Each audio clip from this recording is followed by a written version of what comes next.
मैंने कहा ना कि आज नहीं तो कल आपको इस धारा का पालन करना ही पड़ेगा, कोई ऑप्शन नहीं है, कोई ऑप्शन नहीं है। आपको ईश्वर का दामन पकड़ना ही पड़ेगा, क्योंकि माया सिवाय दुख के कुछ भी नहीं देगी।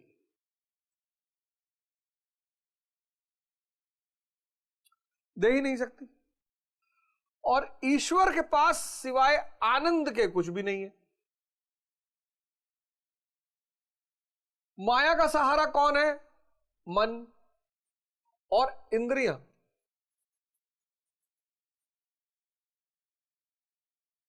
ये माया के सहायक हैं। और ईश्वर का चैतन्य, परम आनंद, सबको लौटकर इस धारा पर आना ही आना है। सबको अपना दिया जलाना है। बुद्ध ने कहा नहीं था, अप दीपो भव, अपना दिया जलाओ। अब समाज में एक बात, बड़ी सारी बातें फैला दी गई, उसमें से एक बात यह फैला दी गई कि अगर आप अध्यात्म के रास्ते पर चलोगे तो यह संसार छूट जाएगा।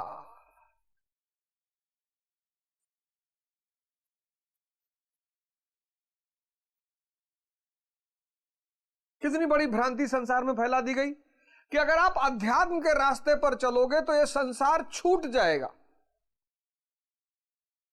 और नहीं चलोगे तो हमेशा तक रहेगा संसार, तब भी छूटेगा।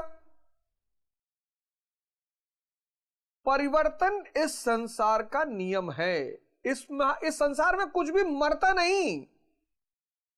Matter can not be created, not destroyed, it can be transformed. इस संसार में गतिशीलता, इस ब्रह्मांड में गतिशीलता। बुद्ध की एक बड़ी फेमस लाइन है, द यूनिवर्स इज ट्रांसिएंट। नित बदल रहा है, नित, निरंतर। यहां सब कुछ बदलती है, कुछ मरता नहीं। आप अध्यात्म के रास्ते पर नहीं चलोगे तो क्या संसार नहीं छूटेगा? छूटेगा। अध्यात्म का सिंपल सा एक मतलब है, आज नहीं तो कल आपको बस एक मतलब है कि ये जो बुद्धि का अंधेरा छाया हुआ है, ये जो बुद्धि का अंधेरा छाया हुआ है, उस अंधेरे में विवेक की लौ जला लेनी है। किसके द्वारा? ध्यान के द्वारा। बस ध्यान के द्वारा। फिर आप क्या समझते हो, चुनौतियां खत्म हो जाएंगी? बिल्कुल नहीं खत्म होंगी, बिल्कुल नहीं खत्म होगी। चुनौतियां बिल्कुल नहीं खत्म होगी। आप क्या समझते हो, संघर्ष खत्म हो जाएगा? बिल्कुल नहीं खत्म होगा। लेकिन इन चुनौतियों और इन संघर्षों में मजा आने लगेगा, और यही मजा आपके उत्थान का कारक बनेगा। तो ध्यान करोगे मित्र, जितने लोग स्टूडेंट हो, मैं विशेष कर उनकी बात कर रहा हूं, ध्यान करोगे तो क्या मिलेगा? ध्यान करोगे तो क्या मिलेगा? दृष्टि मिलेगी, देखने का नजरिया मिलेगा। दृष्टि मिलेगी तो क्या बढ़ेगा? समझ बढ़ेगी। समझ बढ़ेगी तो क्या होगा? सफलता मिलेगी। आपने ध्यान शुरू किया, आपको दृष्टि मिल गई, अब आप तैयारी कर रहे हैं, आप एग्जाम की तैयारी कर रहे हैं, आप पढ़ाई कर रहे हैं, और किसी स्त्री ने प्रेम का प्रस्ताव रख दिया आपके सामने। अब यह तो बहुत बड़ी घटना घट गई। अब मैं मानता हूं यह बहुत बड़ी घटना है, तैयारी से भी बड़ी घटना है। स्त्री और भगवान कहां किसी को मिलते हैं जल्दी। अब आप तैयारी कर रहे हो और आपको प्रेम का प्रस्ताव रख दिया स्त्री ने, और आप ध्यानी हैं, तो आप इनसे कहेंगे कि प्रभु, जैसे अर्जुन ने कहा उर्वशी को कि भगवान भगवान आपका आशीर्वाद बना रहे, ऋणी है आपके प्रस्ताव के लिए। ड्रामेबाजी नहीं करना, अरे वह स्त्री नहीं देखता और ये और वो फलाना और पाप हो गया पाप हो गया, ये सब ड्रामेबाजी की बातें मत करना। बहुत ड्रामेबाजियों को मैंने देखा है। क्या ना भगवान आपका आशीर्वाद ऐसा बना रहे। ये दास जीवन में कुछ करने के प्रयास में है, अगर आप आशीर्वाद दें तो मैं कुछ कर लूं, और जब मैं कर लूंगा तब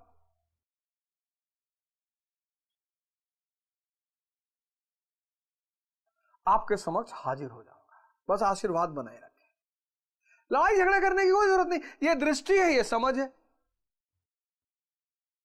अब तुमने प्रस्ताव मान लिया, अगर तुम ध्यान नहीं करते हो, तुमने प्रेम का प्रस्ताव मान लिया, मरता क्या ना करता तो तुम कर ही लोगे। अब तुमने प्रेम का प्रस्ताव मान लिया और फिर तुम शाम को फंडामेंटल राइट पढ़े 6 घंटा, और फिर तुम अपनी इस देवी के पास पहुंच गए। अब देवी अगर समझदार है तो देवी तुमसे कहेगी दिन भर क्या पढ़े, तुमने कहा फंडामेंटल राइट, तो देवी ने 50 क्वेश्चन वहां से पूछ लिया तो तुम्हारा रिवाइज हो गया। लेकिन मान लो देवी अति समझदार है और लगी बुआ और चाचा और मामा की कहानियां सुनाने, तो ये जो पढ़े हो ना ये वॉश आउट हो जाएगा, खत्म। और फिर 3-4 हजार साल तक तैयारी करोगे, कुछ मिलेगा नहीं। इसलिए ध्यान करो, दृष्टि पैदा होगी, दृष्टि से समझ पैदा होगी, समझ से सफलता मिलेगी, और सफलता के साथ साथ अंतिम जो चीज मिलेगी वह है समाधि मिलेगी। करना ही है, अनिवार्य है। अब 9वें श्लोक पर आते हैं। 9वें श्लोक में कहती है कि होश में किया गया कार्य पुण्य है और बेहोशी में किया गया कार्य पाप है।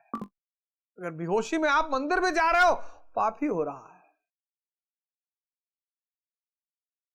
हालांकि इतना बड़ा नहीं हो रहा है, लेकिन उसका कोई बहुत बड़ा फायदा नहीं मिलेगा आपको। तो संजय कहते हैं कि अभी अर्जुन की जो दृष्टि है वो पौराणिक है, ये वाली है, बच्चों वाली। पैर छुआना तो इतना बड़ा रोग है इस कंट्री में, अरे बाप, फलाने पैर नहीं छुइन, काहे छुए बे पैर? पैर सिर्फ 2 लोगों का छुआ जाता है, एक मां बाप का और एक गुरु का जिसने आपका जीवन बदला हो। बाकी सबको प्रणाम और नमस्कार किया जाता है। आप अति प्रेम में 2-4 लोगों का और छू ले, वो अलग बात। आज तो पैर छूना नेशनल राष्ट्रीय कर्मकांड हो गया, जो देखो वही पैर छुए जा रहा। कोई घुटना छू रहा है, कोई जांग छू रहा है, किसी बस नहीं चल रहा नहीं छाती छू ले। ये एक बहुत बड़ी चुनौती हम सबके सामने खड़ी होती है, बहुत बड़ी। हम पौराणिक दृष्टि लेकर, दृष्टि गलत है, अब तुम्हारे लिए उचित नहीं है।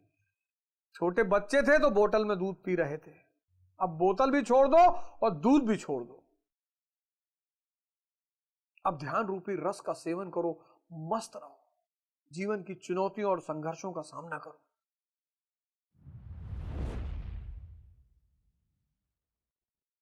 अब बोलेंगे श्री कृष्ण। श्री कृष्ण, भारत में किसी भी जागृत पुरुष को कृष्ण कहा जाता है। द डार्क मैटर, किसी भी जो भी जागृत है हम उसे कृष्ण कहते हैं। 12 बजे वो पैदा होता है रात्रि में, जब दोनों द्वैत मिटकर एक हो जाता है तो श्री कृष्ण का जन्म होता है। और ये श्री कृष्ण इतनी जादुई चीज है, आप किसी को गुरु बनाकर तो देखो।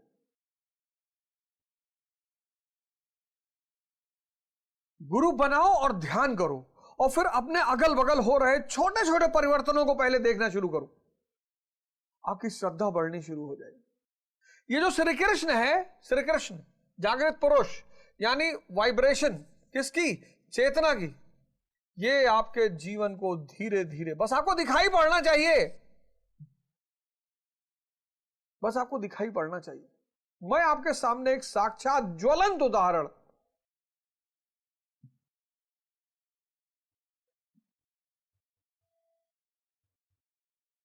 ज्वलंत अब अड़गड़ानंद महाराज हैं, महाराज अड़गड़ानंद,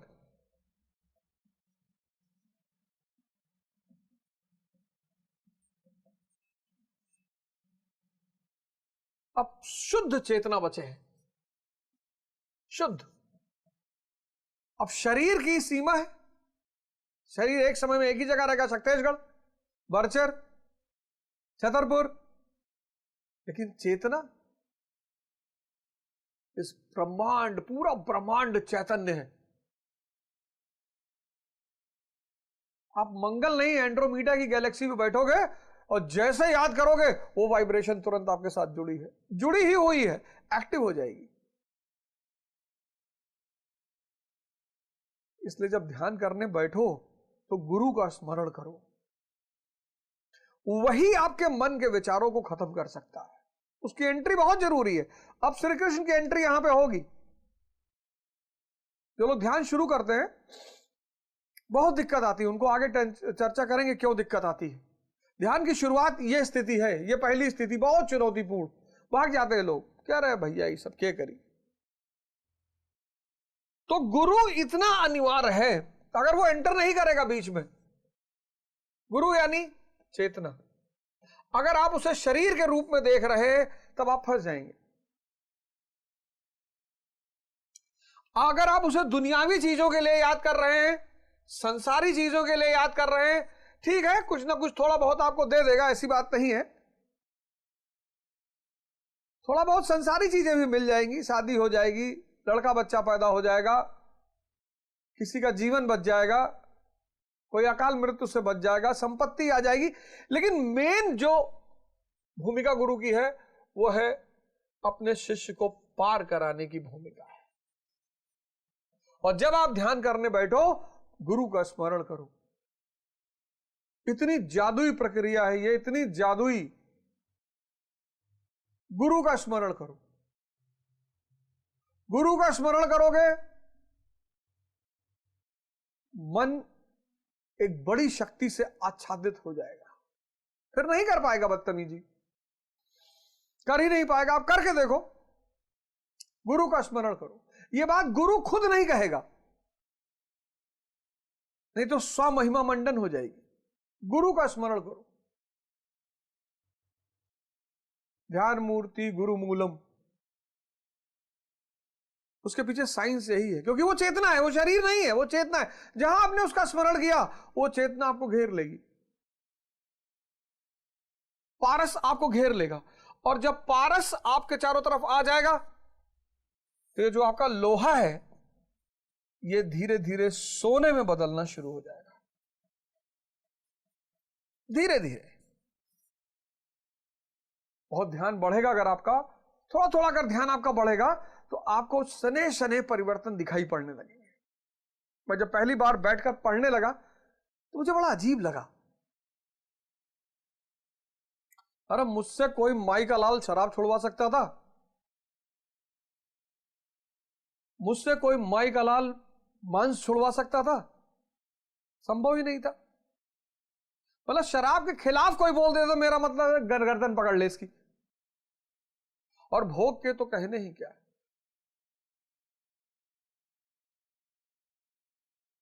मैं अपनी बात कर रहा हूं, स्वयं इस एक्सपेरिमेंट को मैंने करके देखा है। मतलब कोई व्यक्ति मुझसे शराब नहीं छुड़वा सकता था। जो लोग मेरे अगल बगल रहे हैं उनको पता है। बाकी नशा तो मैं मजाक में कर लेता था, शराब मेरे सबसे प्रिय नशों में से एक था। मटन मेरे प्रिय डिश में से एक था।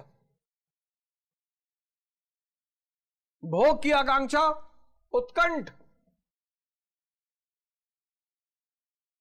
पूरी दुनिया पर कब्जा करने का नशा। भले गांव पर ना हो पाए लेकिन एक मन में धारणा थी। लेकिन गुरु कृपा ने सब पता नहीं कहां गायब कर दिया, सब कहां चले गए पता ही नहीं। इसलिए तो मैं इतना, आप देखो ये मेरा अनुभव है, ये मैं पढ़ के नहीं बोल रहा हूं। ये व्यक्तिगत चीजें मेरे ऊपर गुजरी हैं गुरु यानी चेतना। और जब आप ध्यान करने बैठो, उस चेतना का स्मरण करो, वो चेतना तुरंत आपसे जुड़ जाएगी। ये चेतना तुरंत आपसे जुड़ जाएगी, और जब जुड़ेगी तो सारे कमियों को धीरे धीरे खत्म करना शुरू करेगी। धीरे धीरे धीरे धीरे आपको परिवर्तन होना दिखाई पड़ेगा। थोड़ा सा आपकी आंखें गहरी जब हो जाएंगी तो परिवर्तन होना दिखाई पड़ेगा।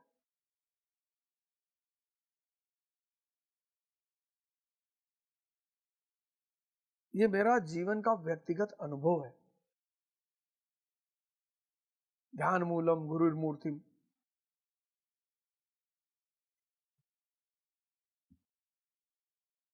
इसलिए तो मुसलमानों में परिवर्तन नहीं हो पा रहा है। गुरु है ही नहीं, चेतना के संपर्क में है ही नहीं जो चेंज करता है। हम तो असहाय हैं। मन और इंद्रियों की पकड़ इतनी भारी है कि जब तक कोई बड़ी शक्ति पीछे से सपोर्ट नहीं करेगी, हम मारे जाएंगे। और गुरु ने मेरा सारा जीवन बदल के रख दिया।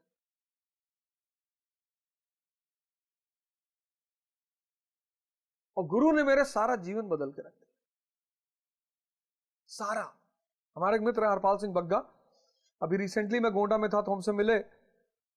कहे यार अवध, तुम यार शराब छोड़ दिए, तुम कैसे छोड़ दिए यार? यानी चेतना। गुरु यानी भगवान। गुरु यानी पारस।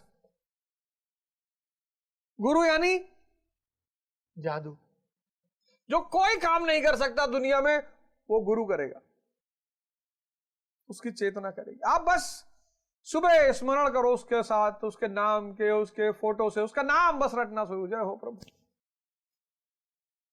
उस स्मरण में इतना जादू है।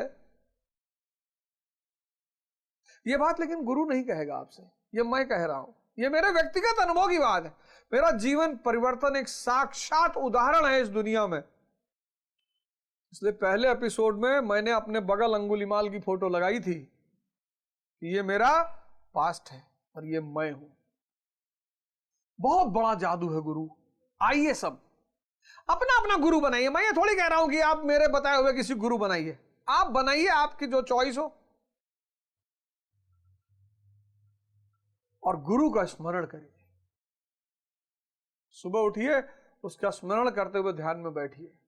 देखिए कैसे उसकी ताकत आपको धीरे धीरे मजबूत बनाना शुरू कर देगी। कोई जरूरी नहीं आप मिलने जा रहे हैं डेली 5 किलो मिठाई ले, कोई जरूरी नहीं। आप जा रहे हैं, बहुत अच्छा है, पर कोई कंपलसरी नहीं है। अगर साक्षात बैठने का उनके साथ मौका मिल जाए तो बहुत अच्छा। शक्तेशगढ़ जाइए, वो प्रवचन देते हैं। आज जो लोग शक्तेशगढ़ आते हैं, जब गुरु महाराज प्रवचन देते हैं, उनकी करुणा आप देखिए। गुरु महाराज अलगानंद की आप करुणा देखिए, करुणा।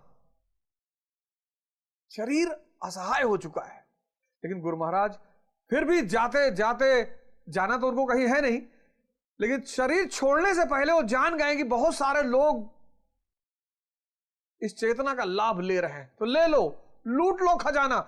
वहां जब आप शक्तेशगढ़ में, बरचर में, छतरपुर में, जहां भी गुरु महाराज बैठे हैं, प्रवचन दे रहे हैं, आप सुनने के साथ साथ उनका स्मरण करते रहिए। और जब आप वहां से 2 घंटे बाद लौट कर आएंगे तो आप एक नए इंसान। मैं शक्तेशगढ़ जाता हूं, अब तो बहुत सारे लोग प्रभु कृपा से जानते हैं। चलो गुरु महाराज से मिला लाए, मैंने कहा बस वहां 2 घंटा बैठ के पहले सुनेंगे उनको, और सुनेंगे उनका स्मरण, उनसे जुड़ जाएंगे। उनकी चेतना, वो चेतना ही बचे हैं, वो चेतना ही बचे हैं।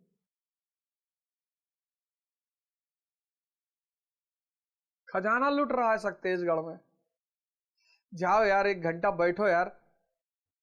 जब वो सुबह जब वो प्रवचन करने पहुंचे, तब 1 घंटा जुड़ो उनसे, और शाम को 1 घंटा। इतना नेगेटिविटी आपकी बाहर चली जाएगी। और कोशिश करो कि महीने में 1 दिन जरूर जाओ, और 6 महीने की गारंटी मैं ले रहा हूं, 6 महीने की। और जब आप घर 1 दिन, बस ज्यादा नहीं, 1 दिन पहुंचे और सुबह 8 बजे वाले प्रवचन में उनसे जुड़ गए, साधना करते रहे। ये नहीं कि कोई दिखाई पड़ गया सेल्फी ले रहा है, अब दो जा बैठे से, ये सब फालतू की गुरु महाराज के आश्रम में गुरु महाराज को छोड़कर किसी को महत्व नहीं देना है। मैं जाता हूं, मैं इतना निराश होता हूं, प्रवचन महाराज जी बोल रहे हैं, उसे सर एक फोटो ले ले, मन करता निकाल के गणा मारा भाग से तुरंत, कितना भगवान तुम्हारे सामने बोल रहा है, तुम सेल्फी लेने के लिए परेशान, अक्ल ही नहीं है। एक साहब मंदिर में हमको मिल गए, जाओ फिर बाकी 29 दिन 30 दिन घर पर गुरु स्मरण के साथ ध्यान करो, और 6 महीने में, क्योंकि वो बहुत महान शक्ति, ये चैतन्य, प्रमाण रूपी चैतन्य तुमको अपने घेरे में ले लेगा, प्रहलाद की तरह, ध्रुव की तरह, और फिर तुम भी अमर हो जाओ।